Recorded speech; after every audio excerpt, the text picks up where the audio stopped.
Good day. Welcome to the Solid Experts Technical Tips Series.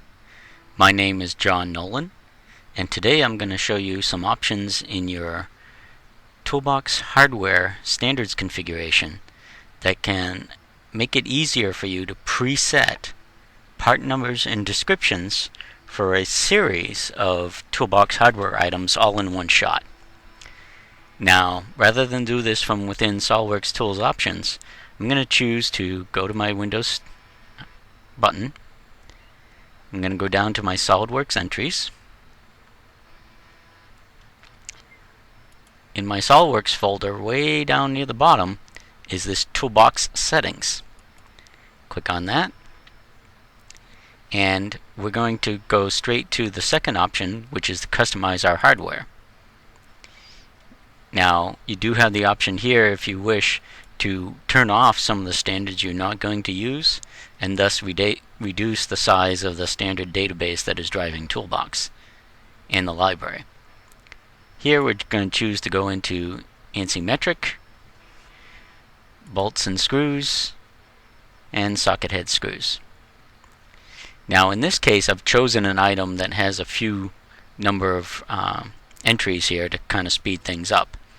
And also in this case, I've chosen a local supplier from which I'm going to buy my Toolbox hardware from, and in this case they have nice part numbers that I want to use. So it's a nice logical arrangement of part numbers, and that's what I want, and it's a limited size set, which is also what I'm going to use in this case, just to speed things up here.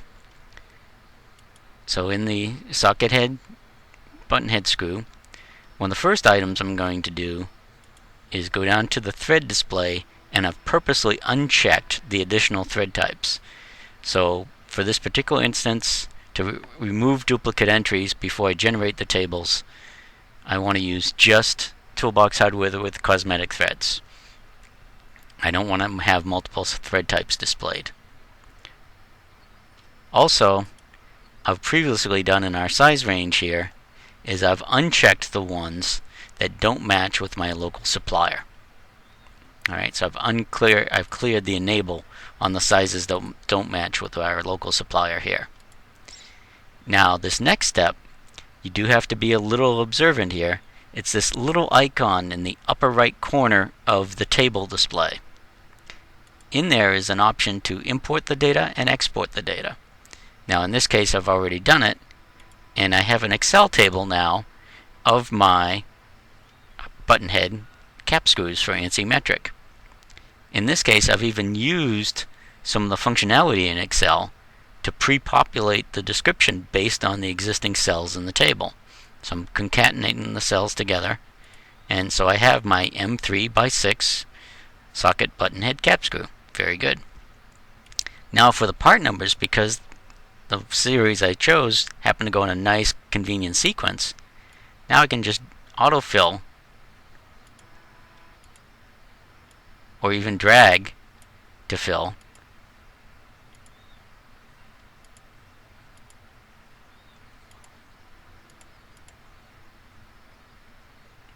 my part numbers.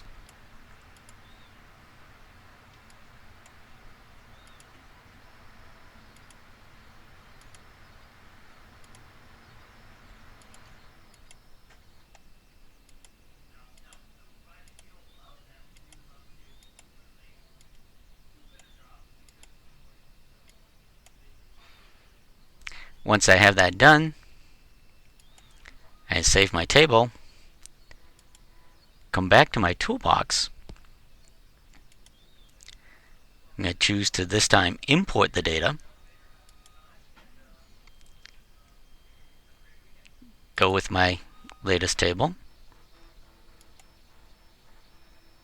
And very quickly I've now autofilled my part numbers and descriptions for an entire series of Toolbox fasteners all in one shot. The final step here is just hit save on the Toolbox browser library, and I'm done. Hopefully this gives you some ideas about pre-populating your descriptions and so forth. You can either have one person assigned from your firm to do this, a CAD administrator or something like that, or it might be a good job for a co-op or an intern student. Again, thank you for your time and attention. This has been the Solid Experts Technical Tips Series. Good day.